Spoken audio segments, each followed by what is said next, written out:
Shalom, salam sejahtera bagi Bapak Ibu, Saudara-saudara, anak-anak yang dikasihi oleh Tuhan Yesus Kristus.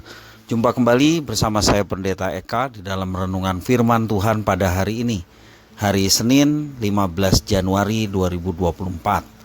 Sukacita dan damai sejahtera dari Tuhan Yesus kiranya menyertai hidup kita sekalian. Puji Tuhan. Pembacaan firman Tuhan hari ini sampai pada pembacaan surat Kolose yang pertama. Kiranya firman Tuhan memberkati kita. Baik, sebelum kita akan bersama-sama belajar firman Tuhan, mari kita akan berdoa bersama. Tuhan Allah Bapa di surga, di dalam Yesus Kristus, kami bersyukur dan berterima kasih kepada Tuhan yang memelihara hidup kami sampai pada hari ini. Kami juga bersyukur atas firman Tuhan yang menjadi pedoman, penerang dalam perjalanan hidup kami. Biarlah setiap kali kami merenungkan, Engkau yang memampukan untuk kami dapat memahami serta dapat menerapkannya dalam hidup kami. Terima kasih Bapa, berfirman atas kami sedia untuk belajar. Demi nama Yesus Kristus kami berdoa. Haleluya, amin. Bapak Ibu Saudara-saudara, bahan perenungan firman Tuhan hari ini diambil dari Kolose pasal 1 ayat 1 sampai 14. Saya akan membacakan bagi Bapak Ibu Saudara sekalian. Demikian firman Tuhan. Dari Paulus, Rasul Kristus Yesus oleh kehendak Allah, dan Timotius saudara kita, kepada saudara-saudara yang kudus dan yang percaya dalam Kristus di Kolose, kasih karunia dan damai sejahtera dari Allah Bapa kita menyertai kamu. Kami selalu mengucap syukur kepada Allah Bapa Tuhan kita Yesus Kristus setiap kali kami berdoa untuk kamu, karena kami telah mendengar tentang imanmu dalam Kristus Yesus dan tentang kasihmu terhadap semua orang kudus. Oleh karena pengharapan yang disediakan bagi kamu di sorga, tentang pengharapan itu telah lebih dahulu kamu dengar dalam firman kebenaran, yaitu Injil, yang sudah sampai kepada kamu. Injil itu berbuah dan berkembang di seluruh dunia. Demikian juga di antara kamu sejak waktu kamu mendengarnya dan mengenal kasih karunia Allah dengan sebenarnya. Semuanya itu telah kamu ketahui dari Epafras, kawan pelayan yang kami kasihi, yang bagi kamu adalah pelayan Kristus yang setia. Dialah juga yang telah menyatakan kepada kami kasihmu dalam roh.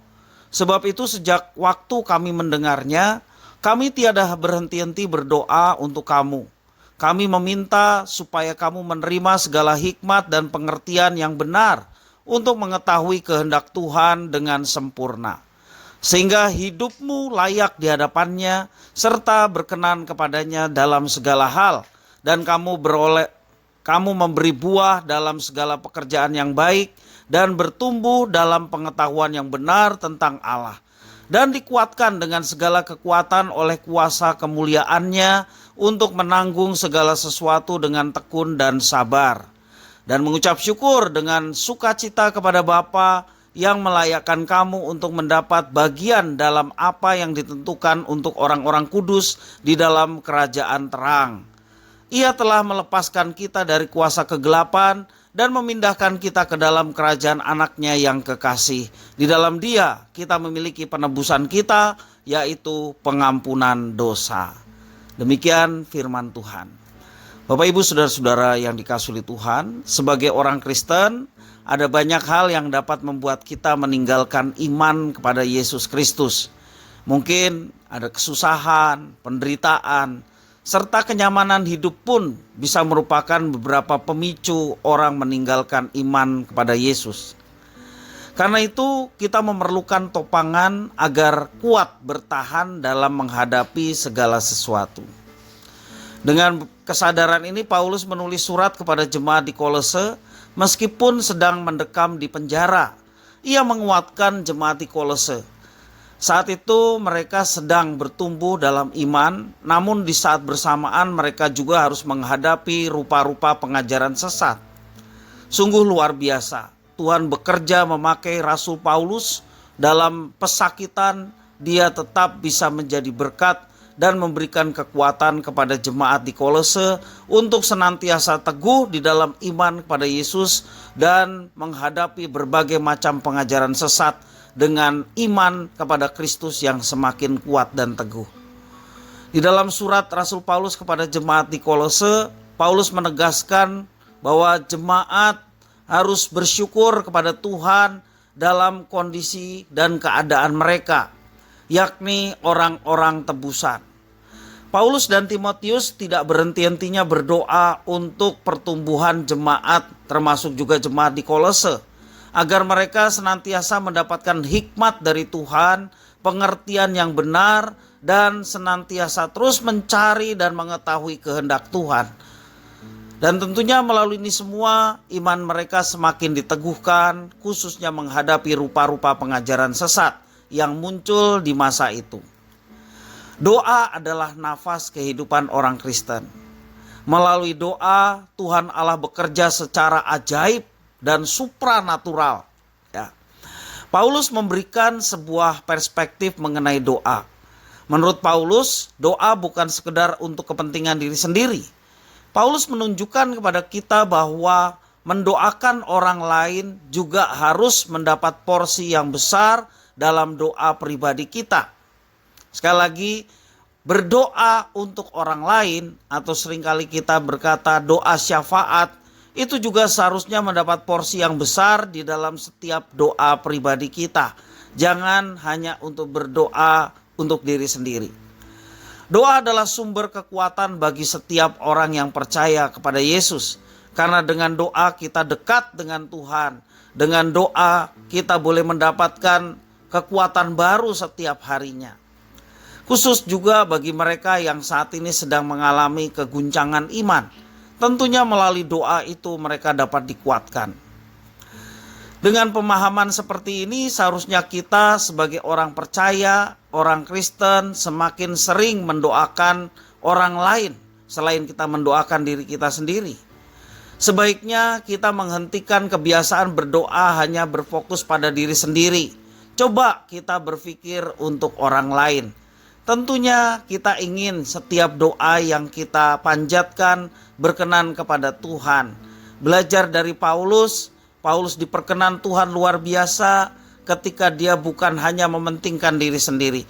Tentunya kalau Rasul Paulus mementingkan diri sendiri, dia tidak akan berdoa di tempat pesakitan, di penjara.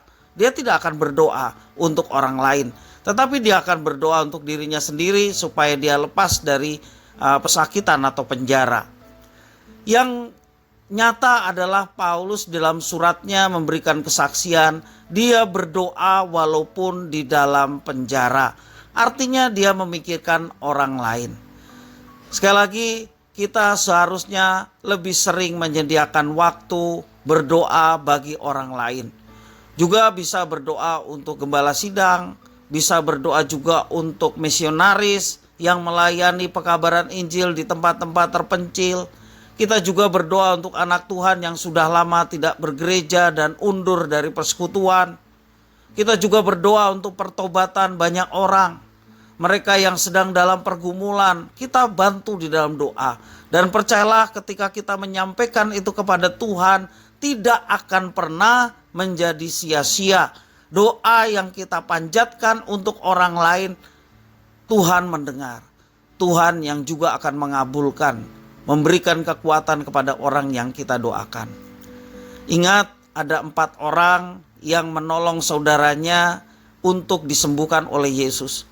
4 saudara ini berusaha melawan setiap tantangan yang ada, termasuk orang-orang yang menghalangi untuk membawa saudaranya yang sakit kepada Yesus. Sampai-sampai perjuangan mereka harus membuka atap dan menurunkan saudara yang sakit tepat di depan Yesus. Tuhan Yesus tidak melihat orang yang sakit, tetapi Tuhan Yesus melihat kesungguhan hati 4 orang yang membawa orang sakit itu kepada Yesus.